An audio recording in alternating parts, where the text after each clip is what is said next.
하나님 말씀 갈라디아서 5장 22절부터 23절까지 말씀 우리 같이 합독합니다. 갈라디아서 5장 22절에서 23절까지 말씀 다 같이 합독합니다. 시작.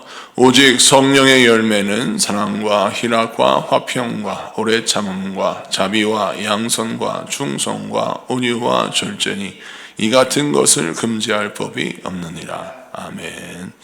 자, 오늘은 성령의 열매 가운데 두 번째 열매죠. 희락에 대해서 같이 봅니다. 희락, 하나님과의 동행의 기쁨을 사모하라 라는 제목으로 말씀을 전거할 때 많은 은혜 받는 시간 되기를 바랍니다.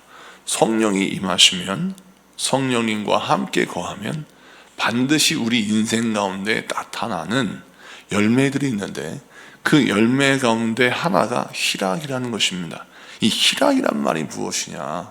헬라어에 카라라고 쓰여져 있는데 이 카라라고 하는 기쁨은 무엇을 말하냐면 내 인간의 욕구가 채워져서 그래서 막 내가 기쁜 것이 아니라 우리 하나님과 나와의 영적 관계에서 내 육신의 욕구가 채워지지 않았어요. 내가 목적한 바가 이루어지진 않았어요. 그런데 설명할 수 없는 기쁨이 막 몰려오는 거예요. 근데 그 설명할 수 없는 기쁨인 줄 알았는데 가만히 들여다보니까 내가 하나님과의 관계 속에서 얻어지는 기쁨을 느낀다는 겁니다. 아, 내가 하나님 안에 있구나. 우리 하나님은 살아계시는구나. 하나님이 나와 함께 하시는구나 라고 하는 하나님과의 관계 안에서의 기쁨, 또 하나님과 동행하면서 얻어지는 기쁨을 말합니다. 이런 것들을 이해하기 위해서는 우리가 이런 예를 들 수도 있죠. 예를 들어서 우리가 험난한 오지를 여행한다고 칩시다. 그 여행길이 얼마나 힘들겠습니까? 그런데 내가 정말 사랑하는 사람과 함께 그 여행을 떠난다라고 하면 그 여행길은 모험의 길이요, 또 즐거운 길일 수도 있는 겁니다.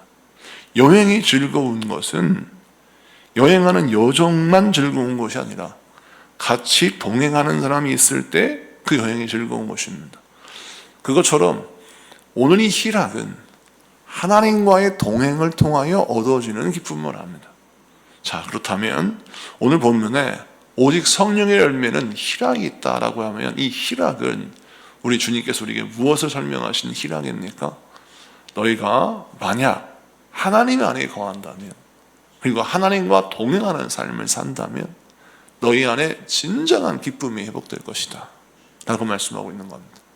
만약 하나님과의 동행을 하지 않고 하나님과의 영적인 교제가 끊어진 사람이 있다면 그 사람은 하나님과의 관계 안에서의 기쁨, 은혜 받는다의 기쁨, 이런 건 관여하지 않고 육신의 욕구가 채워지는 것에 대한 기쁨을 찾아 헤맬 것입니다. 자, 이런 삶을 살면 그 사람은 육신의 기쁨의 노예가 되는 거죠. 마치 도파민 중독되는 것처럼. 자, 이런 인생은 진정한 기쁨이 아닌 것입니다. 세상은 육신의 욕구를 쫓아 살아가다 보니까 도파민 중독에 빠집니다. 좀 더 자극적이고 좀 더 재미있고 좀 더 특별한 기쁨을 찾는 거예요. 근데 그것은 과연 멸망의 길이고 참된 생명의 길은 바로 무엇이냐면 주님 안에서 얻어지는 내면의 기쁨, 그 영혼의 기쁨이 오늘 본문의 카라라고 하는 것입니다. 자, 그래서 시편 37편에 이렇게 말씀하고 있습니다. 구약 성경 시편 37편 4절, 5절, 6절을 제가 한번 봉독해 드리도록 하겠습니다. 또 여호와를 기뻐하라. 그가 내 마음의 소원을 내게 이루어 주시리라. 내 길을 여호와께 맡기라. 그를 의지하면 그가 이루시고 내 의를 빛같이 나타내시며 내 공의를 정오의 빛같이 하시리로라. 아멘. 시편 37편 4절에 우리 하나님께서 말씀하시기를 여호와를 기뻐하라 라고 명령하십니다. 왜 여호와를 기뻐하라 라고 명령하십니까? 이유는 이 기쁨은 무슨 기쁨이라고 말씀드렸어요? 앞서 말씀드렸던 것처럼 하나님 안에서 얻어지는 기쁨, 그 기쁨을 누릴 줄 알아라는 겁니다. 하나님 안에서 참된 기쁨을 사모해라. 그러면 하나님이 내 마음의 소원을 이루어 주시리라 라고 말씀합니다. 왜 하나님께서 이런 명령을 하십니까? 이유는 하나님과 나와의 관계가 늘 이렇게 내가 하나님 안에 있고 하나님이 내 안에 계시고 내가 하나님과 동행하는 관계 속에서 얻어지는 기쁨이 있다는 것은 하나님과 같은 방향을 가고 있다는 거예요. 여러분, 동행이라는 것이 무엇입니까? 같은 방향을 가고 있다라고 하는 뜻입니다. 만약 동행을 한다고 하는데 서로 다른 방향을 간다, 동행이 될 수가 없겠죠. 그러므로 동행하는 삶을 살려면 항상 같은 방향을 바라보아야 하는 것이죠. 두 번째는 속도도 똑같아야 합니다. 동행이라는 것은 같은 속도로 가는 것입니다. 자, 하나님께서 나의 인생길을 빠르게 인도하실 때에는 재빠르게 쫓아가야 되는 겁니다. 만약 하나님께서 멈춰 서시고 천천히 가신다면 내가 기운이 넘치고 내가 의욕이 넘친다 할지라도 하나님께서 기다리게 하실 때에는 기다릴 줄 알아야 하는 겁니다. 근데 동행이라는 것이 그렇게 이루어지는 것인데, 여호와를 기뻐하라고 하는 것은 무엇이냐면 우리 하나님이 이걸 명령하시는데 내 마음의 욕구와 또 열정이 넘친다 하더라도 하나님이 너 천천히 걸어라, 너 멈춰라 라고 말씀하실 때에는 기꺼이 멈추고 또 기꺼이 천천히 가면서 하나님과의 속도를 맞추는 겁니다. 하나님보다 절대 앞서지 않겠다, 이 각오를 하는 것입니다. 두 번째는 또 하나님께서 나에게 하나님이 우리를 인도하신 삶의 방향을 딱 보여주셨을 때 그 방향을 바라보면서 내 마음속에서 그 동의가 일어나야 되는 거예요. 하나님이 날 인도하시는 그에 대한 동의. 그러면 그것을 바라보며 하나님, 내 생각에는 왼쪽으로 가는 것이 내 인생에 도움이 될 것 같지만 하나님께서 나에게 오른쪽을 바라보게 하시고 그 오른쪽을 나에게 가라라고 말씀하시니, 주여, 나는 갈 바를 알지 못하지만 하나님과 동행하는 삶을 삶으로 하나님과 같은 방향 가기로 작정하였으니 주여 나를 인도하소서 라고 하나님과 같은 방향을 가는 것입니다. 자, 그러면 우리 하나님이 우리에게 소원을 응답하신다, 소원을 이루어 주신다 라고 말씀하죠. 그래서 4절과 5절이 연결되죠. 자, 시편 37편 5절에 이렇게 말씀합니다. 내 길을 여호와께 맡기라, 그를 의지하면 그가 이루시고 라고 했습니다. 여호와께 내 길을 맡기라 라는 것이 무엇입니까? 내가 하나님과 동행하는 삶을 산다는 것은 무엇을 의미하느냐? 여호와께 내 길을 맡긴다는 겁니다. 하나님께서 결정하신 방향을 내가 지지하고 하나님께서 결정하신 인생의 타이밍을 내가 수용하였다는 것은 여호와께 길을 맡긴다는 것입니다.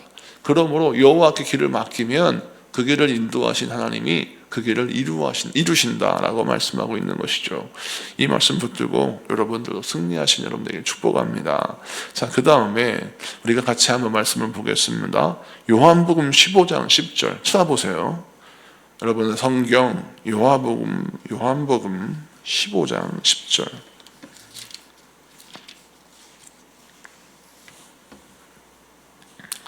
요한복음 15장 10절 11절을 보겠습니다.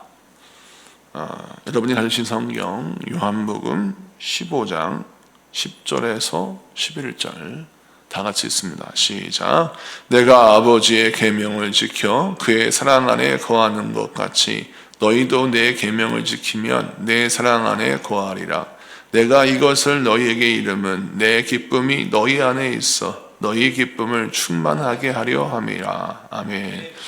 여기에서 예수님이 말씀하시는 기쁨이 이 카라라고 하는 헬라어로 쓰여져 있어요. 예수님이 원하시는 진정한 영적인 기쁨, 주님과 동행하는 기쁨, 주님과의 관계 속에서 얻어지는 내면적인 기쁨, 이 기쁨이 어떻게 얻어지느냐, 우리가 생각하잖아요. 주님과 동행하는 삶, 그리고 주님 안에서 누리는 영적인 희락, 기쁨, 이거를 내가 얻고자 하는데 예수님과 같은 방향을 간다는 것, 또 예수님과 타이밍을 같이 맞춘다는 것 이해했어요. 여기서 한 가지 더 하는데 우리 주님이 직접 말씀하셨습니다. 여호와의 계명을 지켜라. 그럼 여호와의 계명을 지킨다는 것이 10계명만을 위한 게 하는 것이 아니라 우리 예수님 우리에게 가르쳐 주셨습니다. 어제 제가 설교했는데 하나님을 사랑하라. 그리고 내 이웃을 내 몸과 같이 사랑해라.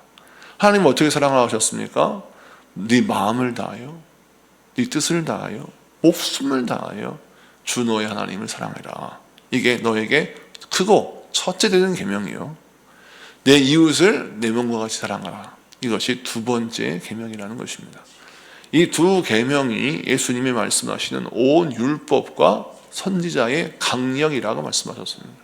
자, 그렇다면 하나님을 사랑한다는 것이 무엇입니까? 하나님이 기뻐하시는 삶을 누리는 겁니다.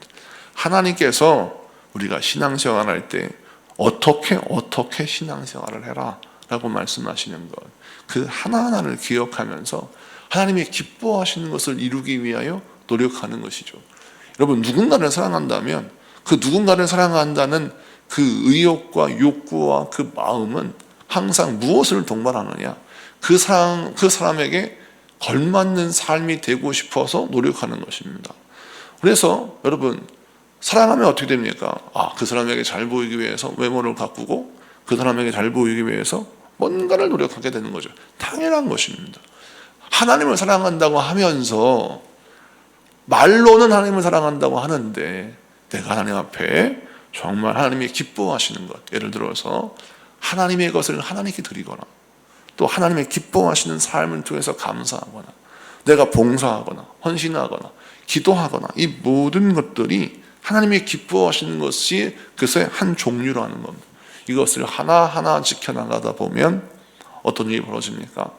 하나님을 사랑하는 그 사랑이 온전히 증명되는 것입니다. 그래서 하나님이 우리에게 기쁨을 넣어주신다는 거죠. 하나님과 동행하는 삶의 기쁨은 내가 막 기뻐야지 라고 해서 얻어지는 것이 아니라 하나님이 기쁨을 주셔야 얻는 것인 것입니다. 여러분, 주님께서 우리에게 기쁨을 어떻게 주십니까? 네가 정말 나와 동행하는구나 라고 확증을 받았을 때 하나님이 나에게 허락하시고 부어주시고 나에게 주시는 것이 바로 기쁨이라는 것이죠.